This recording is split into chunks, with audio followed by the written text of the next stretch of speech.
everybody, and welcome back to the channel.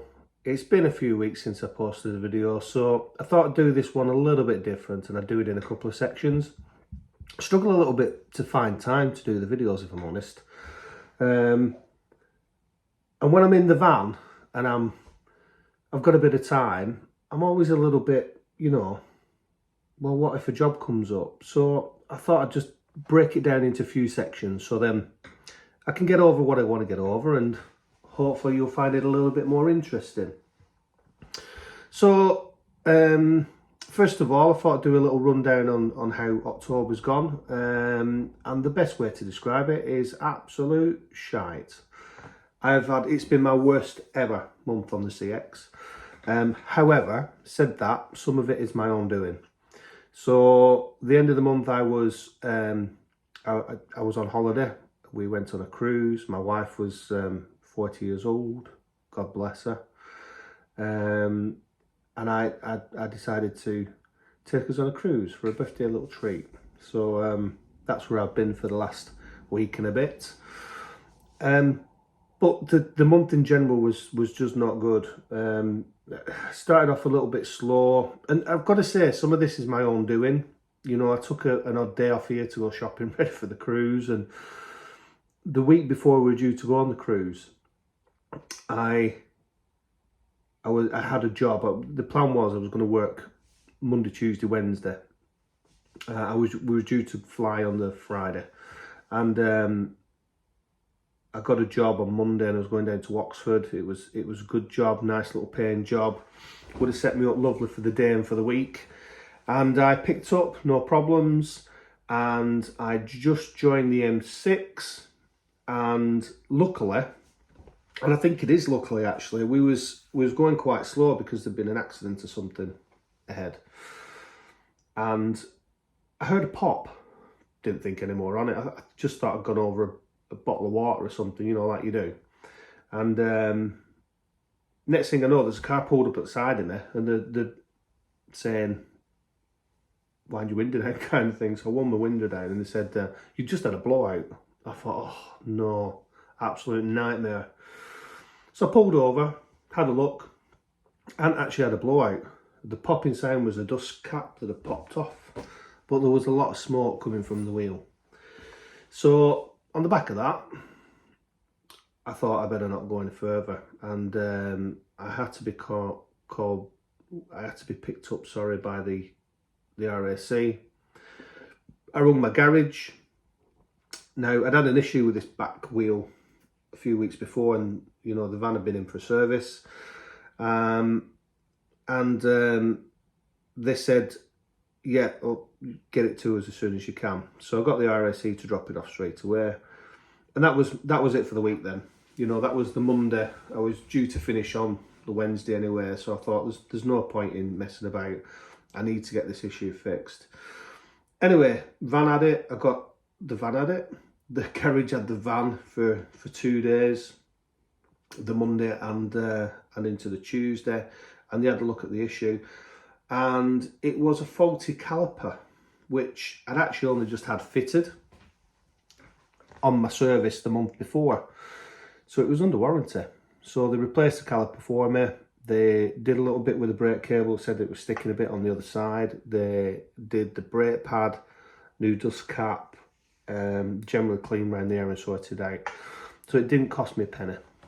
And I've said this on my previous videos, I am lucky to have a good garage. He's not always the cheapest, I would say, but he absolutely looks after me, and he has done before, and I've gone to him for like 20 years now, and I wouldn't take my car or van anywhere else, because I just know that if anything did go wrong or there an issue, he's not going to stitch me up, basically. So that was my little disaster of the end of October. And the month in general just wasn't brilliant. Like I said, it is my worst month I've had on the CX. Some of it, caused by myself, and others just the feed was quiet and it just wasn't as I would want it to be. But there you go, that's how it is. What it does do though, if you're new to the game, and I have heard other people say this before, and it's so true, you never quite know what's going to happen. And a few of the guys that talk to each other, a few of us have had van issues recently. And we all service our vans and we all look after them and do what we can, but you just never know. The amount of miles that you're doing, at some point you're going to break down. I don't think there's any other way of looking at it. It's going to happen eventually. So just be prepared. Make sure you've got people that can rescue you. Make sure you've got money in the bank to fix your van. Put some money to one side. It's massively, massively important. And even if it's not for a breakdown, you know, services, MOTs, they all cost money. So you've got to look after yourself from that point of view. So that's October. The next thing I wanted to go on about is I'd had a question around QuickBooks and CX and basically how it works. So I thought I'd do a bit of a rundown on that, but I'm still looking for work at the moment. So while I'm looking for work, I'll try and figure out the best way to do it, and hopefully you'll see me soon. Morning again, it's Tuesday the 9th of November. Just piecing this video together for you, really, just getting a few little snippets done when I've got time. What a busy day I had yesterday. So after the last bit that you've just seen, I was still looking for a job yesterday. I managed to get a job from Rosendale, going down to Bristol. So hopped on that, did that. It did mean that I didn't get down to Bristol though till about 3:30, so it was quite late getting down. I was actually going to Bristol City Football Club. It was, you know, the signs that they have behind the managers when they're being interviewed. It was one of those for the Carabao Cup. So quite interesting. And then I managed to get 2 jobs back. So I ended up being a bit of a co-loader. I had 2 bids in, both going up to Manchester. I'd set off from Bristol and I spotted a job come up from Manchester, so I pulled up at the services and I bidded on that, and then another one popped up from Manchester.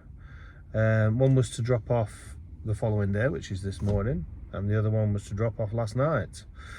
One was a little bit out of the way and one was a little bit on the route, but I bidded on them, and the one for drop off Tuesday morning I got. So no worries there. I thought that's brilliant. You know, got down to Bristol and got a job back up to Manchester. All good. And then I'd literally just cancelled my other bid, and they rung me and said, "Are you still available?" And I said, I've actually just picked up another job going up to Manchester, but it's not to drop off till tomorrow. I said, so I can still do it for you if that's okay. And he said, yeah, that's fine. I said, well, I'm not going to get there for the time that was on, which was like 6 o'clock for pickup, or between 5 and 6. And they said, that's fine, if you've got room, there's no problem. So I had to ring the other shipper anyway, because they'd not put the job on. It took a bit of a while to come through, and I mentioned it to them, and both parties were okay with me co-loading. So yesterday was a very, very good day, but a very, very long day. So, you know, that's how it goes. Anyway, next section, we'll start talking about QuickBooks and whatnot. So before I start this section of the video, I just thought I'd tell you, this is like the 5th time I've attempted it. So the first couple of times I attempted it, to be honest, I was talking a load of shite, and I still might, to be honest, but it weren't good. It weren't good content, I don't think. Then my daughter rung me, so I had to start again. Then the shipper rung me, so I had to stop. And don't get me wrong, that weren't a bad thing, because I've got a job now lined up. I've just got a bit of time until I've got to pick it up. So I started again, and then my wife rung me while I was doing it again. So this is about take 6 or take 7.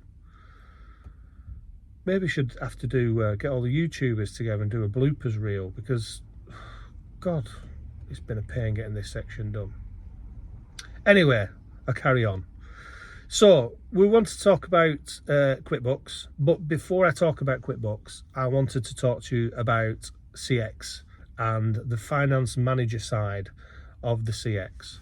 Now, it's really important to remember that CX is expensive, and when we're talking about CX, more often than not, we're talking about the amount of work, what type of work there is, what size of van, how much you charge per mile, and just general chit-chat around the CX. But what we don't talk a lot about is the actual app and what you do get for your money. And the side of it that I think is probably the best side of the CX, to be honest, is the finance manager side.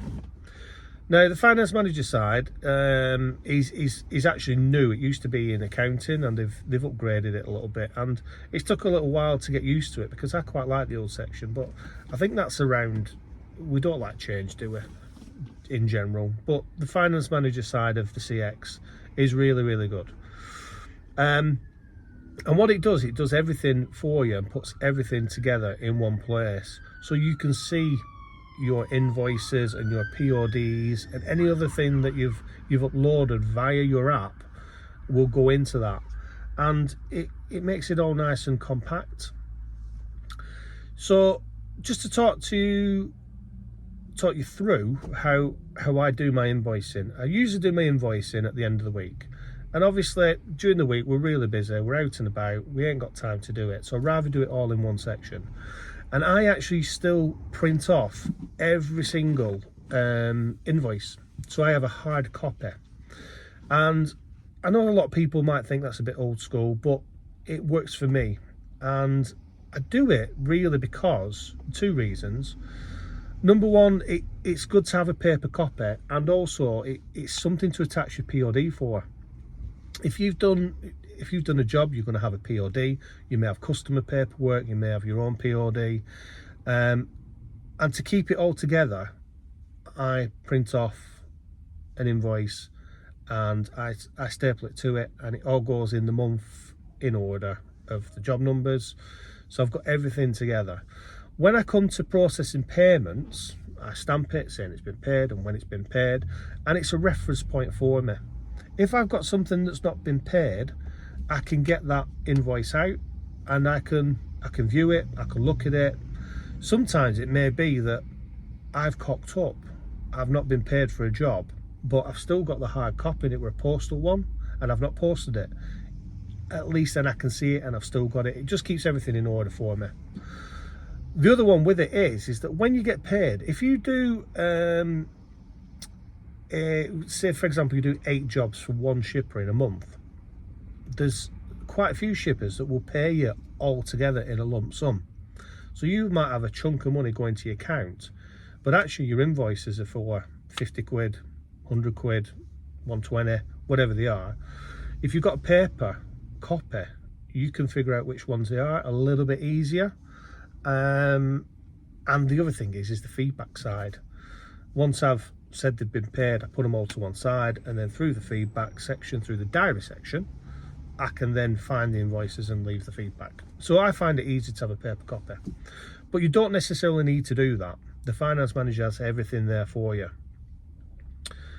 Now, the important thing about the finance manager is that it communicates with QuickBooks and Sage, and I think there's a couple of other accounting software that it also works with. And all you do is you log into your QuickBooks or whatever, you authorize it to do it. I think you do the same on the CX, and then at the end of the week, all I do is, once I've got all my invoices, my digital invoices, I go into it and I click on send to QuickBooks, and it sends that invoice to QuickBooks. So it's within QuickBooks, and QuickBooks knows that it's there and the amount of money that's owing. From the finance manager side of it as well, you can also obviously email your customer, which is where I usually do it from. Now, I think I'm right in saying when you send your invoice or when you complete your job, I think it sends an email to the customer anyway.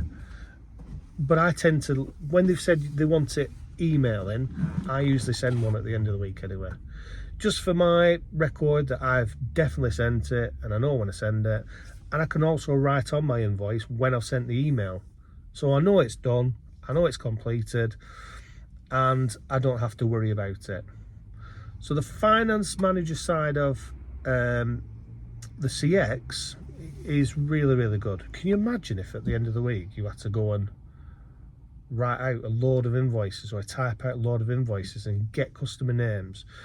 It really is a massive piece of the CX and what you do. And don't forget as well, if you've got any of your own customers, you can also put that information into there and create an invoice for them as well. So there's a lot more to the CX than just getting work. Anyway, I'm going to pause it here so I don't balls up again, and I'll start again on the QuickBooks side. Finally got that section of the video done. This video's been 2 weeks in the making, by the way. I've been piecing it together bit by bit, so I do hope that it comes across well. Fingers crossed. Final piece then, just a little bit on QuickBooks. So QuickBooks, the reason why I've gone with QuickBooks is because I needed accounting software because I am now VAT registered. I went VAT registered in July, and HMRC is going digital, so you need software anyway to be able to do it. And I've got to say, it's straightforward, but not only is it straightforward, it helps me out with the tax. It also helps me understand my business. There's 2 versions to it, a little bit like the CX. You've got your desktop version, which is where you do the majority of your stuff, and you've also got an app version. Now from your app, you can have a glance at your business, just how it's doing from your sales, what's owing to you. You can even put a tracker on there for your fuel, which I don't actually use. It just tracks where you go basically, and tells you how much fuel you've been using, but I don't really use that. It shows all your bank details in regards to your bank transactions, because you will need to connect your bank account to it. You will also need to connect your CX to it, and you will also need to connect HMRC to it. And it's easy enough to do. It's just like a validation process that you need to do. But once all that information's in there, QuickBooks will help you out do everything. So basically, you've got QuickBooks up and running, you've got your business account attached to QuickBooks, and you've been sending off all your invoices to QuickBooks through the CX and the Finance Manager side. When you've done that, all that information sits in QuickBooks, and it basically will show you what you are owing, what you've been paid. It'll show you bank transactions, whether it be a cost to you or a payment come in, and it gathers all the information together. It does lovely little graphs and diagrams of where you're at. You can view your financial year, you can view your last month, you can view this month, you can view by a week. There's a lot of good information in there. But basically what you do need to do is, once you get a payment come through from a shipper, it will show in your bank account. And because it's connected to QuickBooks, QuickBooks will recognise that payment. But you've got to go in and you've got to basically tell QuickBooks what that payment is. So I usually do this bit on the app because I just find it a little bit simpler. But basically what you do is you would go in and you would click on the transaction, and because you've uploaded all your invoices from CX, it will show the invoices and it will match them for you. Now, if you've got a payment of say 80 quid, you may have 2 or 3 payments of £80. You've just got to make sure that it's the right one that's matching. And then what it'll do, it'll mark that as paid in QuickBooks. So then it can work out what you're owed. And like Finance Manager, it'll tell you when payments are due, and all that kind of side of it that Finance Manager does. Once you've done that, there's nothing else to do really. The information's already loaded in for you, and it's ready to go. The tax side of it, pretty much it'll work out the tax for you, because it knows the information that you've put into it. And then at the end of the month, or the end of the 3-month period for your tax, you basically go into it and you go into create my VAT return. Sorry if I'm talking tax, by the way. I'm talking VAT, obviously. And what it does is it'll calculate return for you. You've then got the opportunity to go through it and make sure it's correct. Now, I'm on the flat rate scheme. So flat rate scheme, basically, you don't have to submit all your invoices, all your receipts and things, sorry. HMC is built around the flat rate scheme that it's simple and easy to work. And for people like us that's constantly moving and on the road quite a lot, we ain't got time to sit down and go through everything. So what it does is it gives you a percentage, and our percentage for a courier driver is 10%. So for every 20% you charge on VAT, 10% of that is yours. So you'll only pay 10% to the VAT man. And basically you put that bit of information in and it works out your tax return. You then send it to HMC, they'll receive it, you'll get an email back saying it's been accepted, and then in my case to take it out by direct debit like the month after it was due. And that's pretty much it. It's a good piece of software. If you're VAT registered, you're going to have it anyway, because well, not QuickBooks, there's obviously other accounting software out there, but HMC is going digital, and I think it's digital from now actually, so you will have to have some sort of kind of software. But what it does do is it just puts everything together and it gives you a really good understanding of your business.